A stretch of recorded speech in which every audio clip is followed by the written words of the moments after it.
parents. Welcome to Storytime here at St. Mary's School. My name is Mrs. Carrion Waldron, and I am the kindergarten teacher here. And today I will be reading a story to you, perfect for winter. It's called The Mitten by Jan Brett.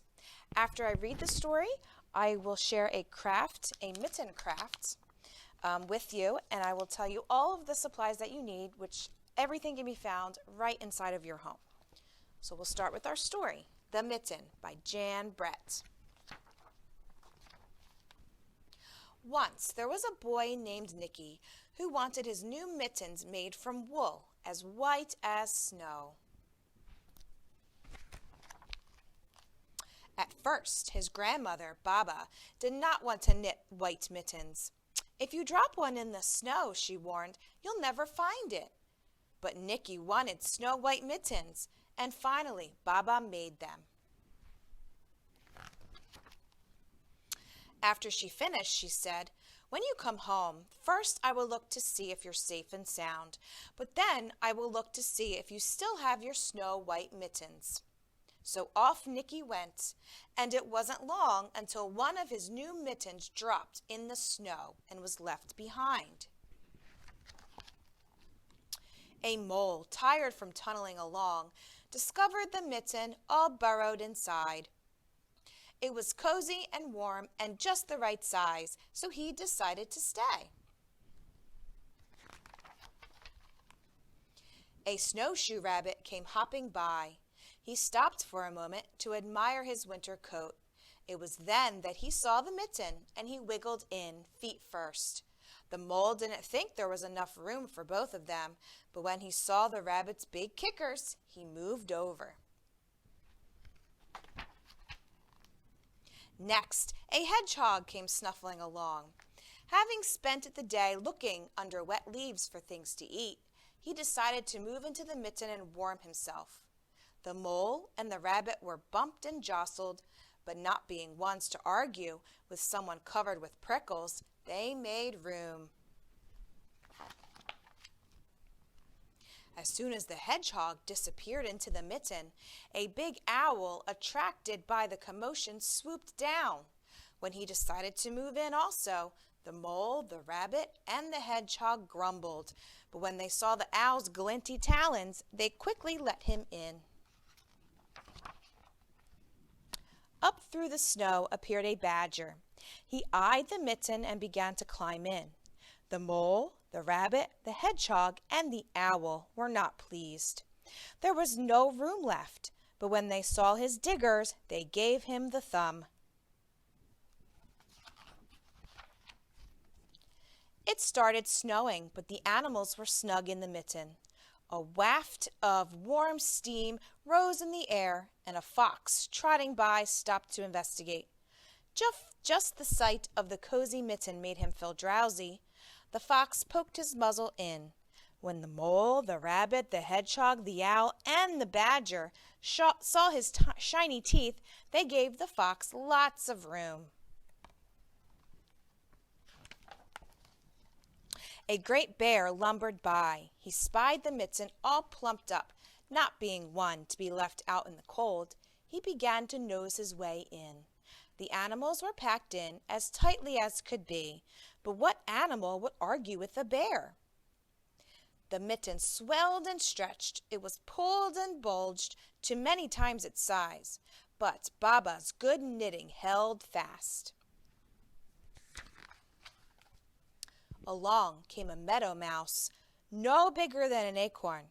She wriggled into the one space left and made herself comfortable on top of the great bear's nose. The bear, tickled by the mouse's whiskers, gave an enormous sneeze. Achoo! The force of the sneeze shot the mitten up into the sky and scattered the animals in all directions. On his way home, Nicky saw a white shape in the distance. It was the lost mitten silhouetted against the blue sky. As he ran to catch his snow-white mitten, he saw Baba's face in the window. First, she looked to see if he was safe and sound, and then she saw that he still had his new mittens. Wow, what a great story for wintertime. So now we're going to move into our crafts. This is a very easy craft to do. So we have our template here of 2 mitten shapes out of paper. I have regular paper here. I would probably suggest using cardstock, a thicker type of paper. So what we're going to do is we take our 2 mittens and we cut them out, of course, along the black line. Okay, just cut all around. Remembering that it's always easier to move your paper versus moving your arm with the scissors. So turning our paper, we're going to cut out both of the mittens.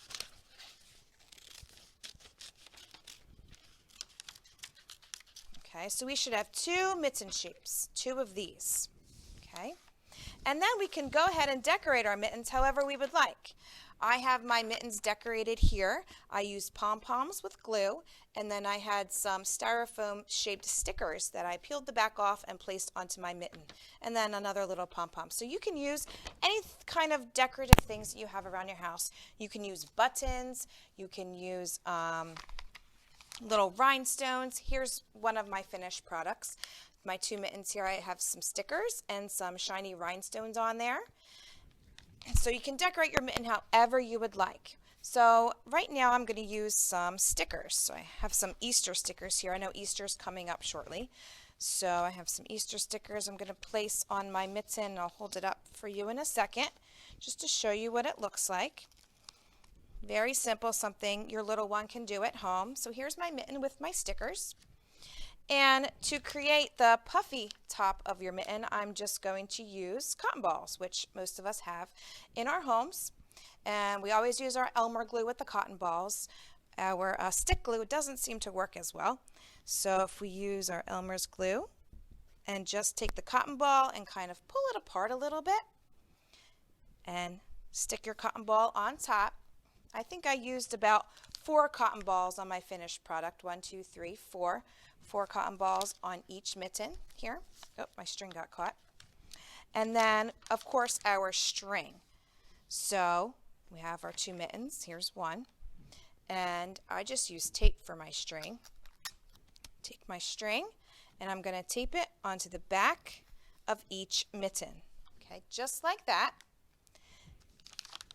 And you'll see on the back here, my string is taped. And then on the front, I have my design with the puffy cotton balls at the top. And this is a great decoration you could use for around your house for wintertime, or I'm sure your child would love to hang it on the fridge. I hope you enjoyed today's story, The Mitten by Jan Brett, and I hope you enjoyed our craft as well. Have a great day.